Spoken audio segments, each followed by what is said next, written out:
there, I'm Tracy, and this is a DIY upcycling channel where we take pre-owned items and turn them into one-of-a-kind purses, clothing, and accessories. And today, I want to make a fabric collage cuff bracelet. And I learned a simple way to do this from you viewers. 2 or 3 of you have talked about this. And instead of figuring out how to do closures and making it from scratch, let's just cut off a cuff from a thrifted shirt. It already has button closures, and all we need to do is decorate it. Now, before I get started, this skirt, it's a tiered flannel skirt made from men's jammy pants. I have a tutorial for that. I'll put the link in my description. And while we're on the topic of accessories, I have a tutorial on some of these amulet bags.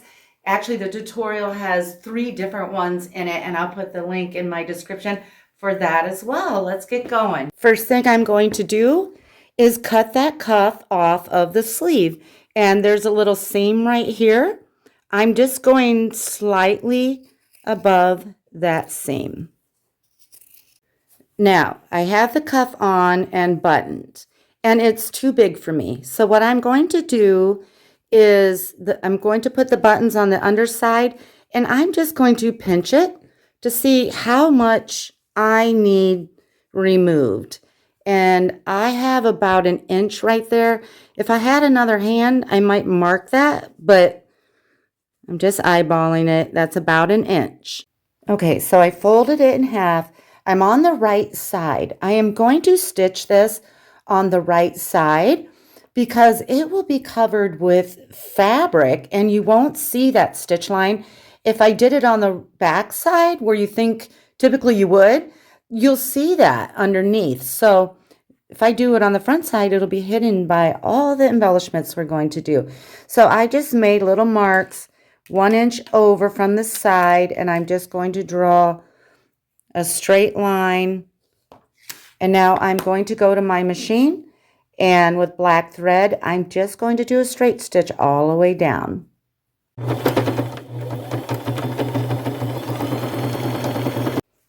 So there's my stitch line.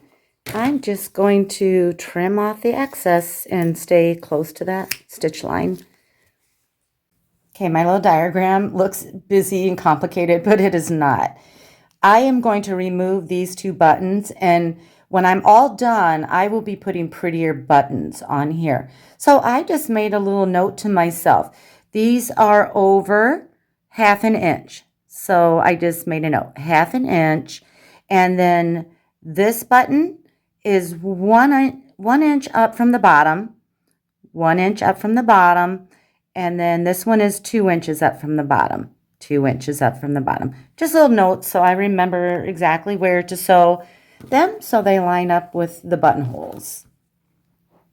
Now on mine, I'm removing these buttons. You may want to keep yours. Maybe yours are nice, or maybe you don't want to deal with it. Okay, I pre-gathered some goodies to go onto the bracelet, and the first thing I'm going to start with is this little sheer piece of lace. I think it was from a curtain. Okay, so I cut out a piece of that lace. Telling you measurements probably won't do you any good because your cuff is going to be a different size than mine, but what I wanted to do is make sure it went from end to end and pretty close to the top and bottom. Now I will be putting embellishments on the top and bottom, so if it's a little bit smaller like this, that's perfectly fine. Now I'm going to go to my machine, and I am going to stitch this with a straight stitch all around the edge, staying close to the edge. And I'll show you what I'm covering those buttonholes for the moment. And I'll show you what I do when I'm done sewing this on. Now I want to add some black lace trim, and I found this pretty scarf at the thrift store. It has some fringes and lace. It's so perfect. Now I want to cut a piece from the scarf that goes at the top and one that'll go at the bottom. Now this has a little bit of a lacy piece right there. For the bottom, I'm going to cut a piece about 1/4 inch above that lace, about the length of that. I always cut a little extra because I can always trim. And then for the top part, that little lacy piece, I'm going to cut right at it and not 1/4 inch above like I did on the bottom one. So this piece has a little bit extra right here to sew. This one's a little bit shorter. On the bottom, I'm just going to lay it on top, overlap about 1/4 inch, and I'll sew with a simple straight stitch all the way down, and I'll trim when I'm done. And I will do the exact same thing to this piece up here.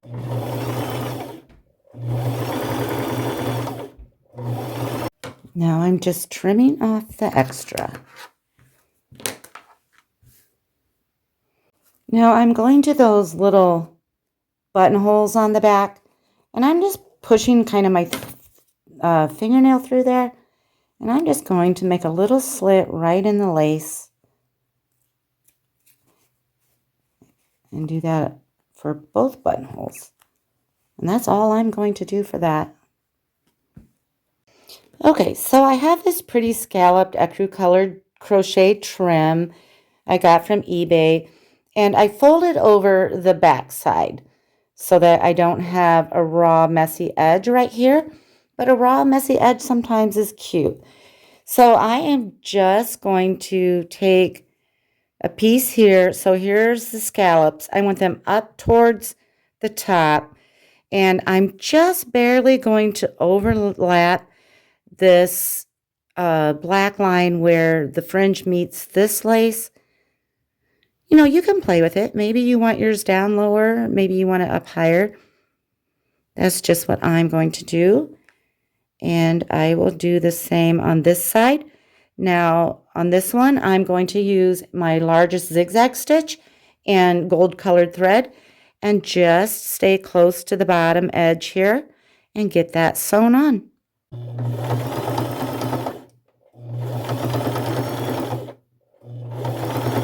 Okay, so now I have this kind of black and cream and gold colored gimp fringe, and I am going to take it to my machine and run it right down the center of the bracelet, and I will use a large zigzag stitch in gold thread.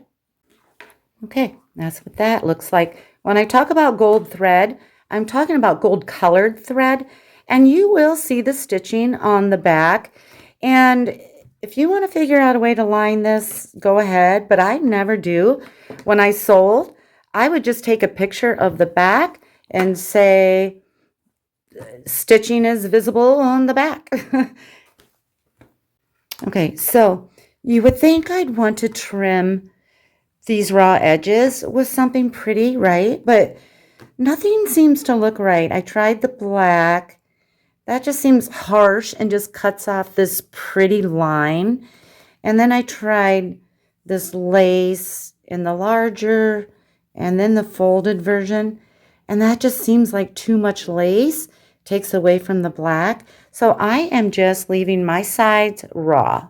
Okay, so the rest of what we do will be hand sewing. And this is a wonderful project if you like slow stitching and like relaxing in your recliner or your sofa and just having something on your lap to do. Now, I have this earring, and that is going to be my center focal point. It has some little holes here in which to stitch, which is wonderful. Now, I am going to clip the earring back off with my big wire cutters and center that and sew it. And how I sew it is once I have it placed where I want it, I will use gold colored thread because I always try to match the thread to my hardware of the jewelry that I'm sewing. Now, you would think maybe I'd want to use black. It wouldn't be as noticeable on the back, but this has stitching on the back anyway. Black would really show up and look like, oh wow, look at that amateur stitching. So I'm going to use gold and just try to blend it in. Also 4 corners here.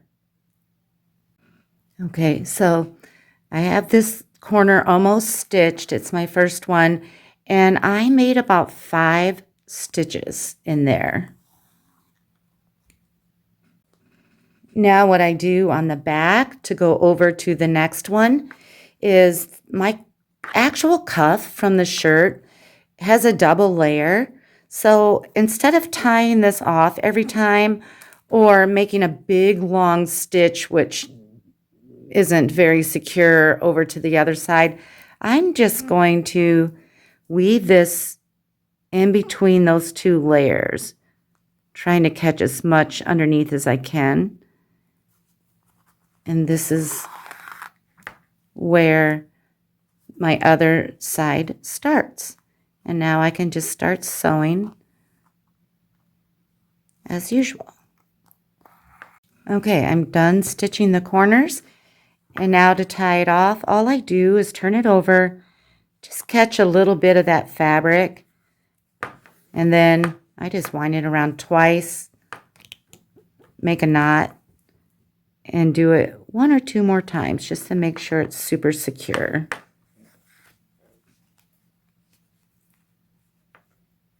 Oops. Okay. Okay, so now I have this little broken necklace piece, and it was already this length, but if I wanted a long necklace shorter, I would just snip it with my wire cutters. And it has 2 little loops at the end in which to sew, which is nice.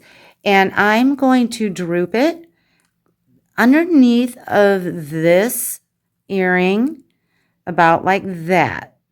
And so what I did first was I want to sew it just underneath of this trim here and 1/2 inch over. So I measured 1/2 inch over and made a dot, and did the same and put a dot right there. Now I'm just going to use my gold colored thread again and sew that on with those little loops at the top of the beads.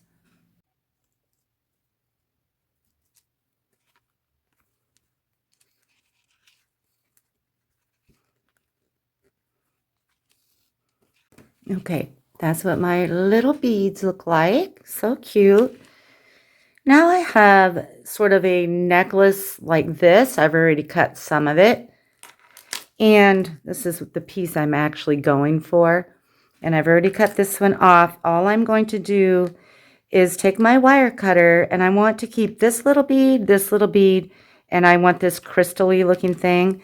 So I am just going to snip off where I want. And now I have 2 identical pieces like this. Okay, so each one of these has this crystal-y bead, and at each end there's a little circle. That's where I'll stitch. And I'm going to lay these right above where I stitched this beaded necklace. And then I will sew both ends down right here. And then I'll come over and get that one sewn. Now I'm sewing everything basically the same, so I don't want to bore you with how to sew these on. I'll just get them sewn.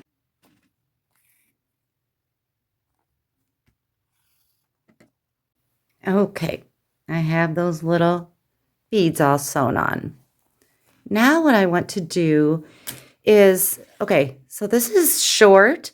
I love prom dresses and things like that at the thrift store because they have all these little embellishments, but they're so expensive. They're extra for formal gowns at my thrift store, at least $20. But I found this in the tops, and it was $2.99, and it has all these wonderful little crystals that I can cut off. Now, There's some round, but I like these little marquee, is it marquee shaped crystals? And I'm going to cut some of those off to sew on to my bracelet.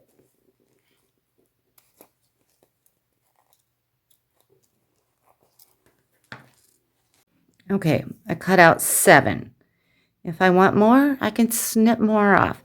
And I'm just randomly going to place these around the bracelet just to give it some sparkle. And then I'll sew those on.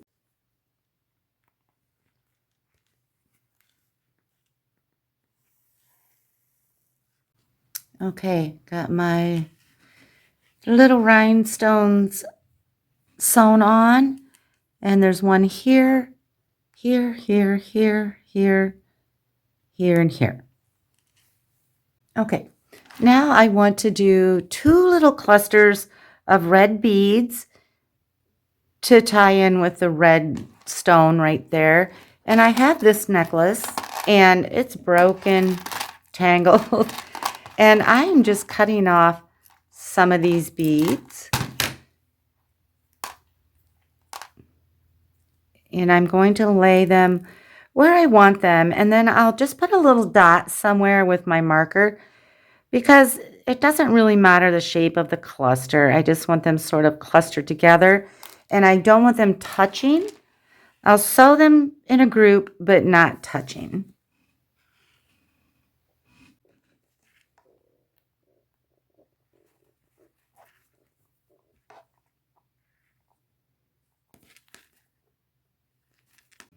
Okay, so there's where those beads are. And now I just need to sew on the 2 buttons and I will be done. Okay, so now I just went back to my little diagram. Here's the very bottom of the actual cuff, 2 inches up, 1/2 inch over. I made a mark with my marker, and same with the bottom button. 1 inch up, 1/2 inch over, made a mark. Okay, I went to my little tub of buttons and I found these. They do not match. I actually looked for a matching pair, but I couldn't find any. So this is perfectly fine with me. They're kind of rounded, and I made sure they fit through the buttonholes. And now I'm just going to sew them on to the little black marks I just made. Okay, now I am all finished. There are my 2 little buttons. This is what the back looks like. Not too bad. Sometimes I trap a little fringe under a stitch here. Ugh. The more you get on here, the little trickier it is to keep your thread from catching all your stuff. Okay, I'm going to put it on and show you what it looks like. Okay, here it is all done. Just hanging natural. I love all the little danglies and fringes. It fits perfectly. Now there are so many different beautiful materials and embellishments and colors you can make cuff bracelets out of. I love to search Pinterest, type in cuff bracelet or collage cuff bracelet or fabric cuff bracelet. Okay, I thank you so much for watching. I'm going to bring it a little closer so you can see the details.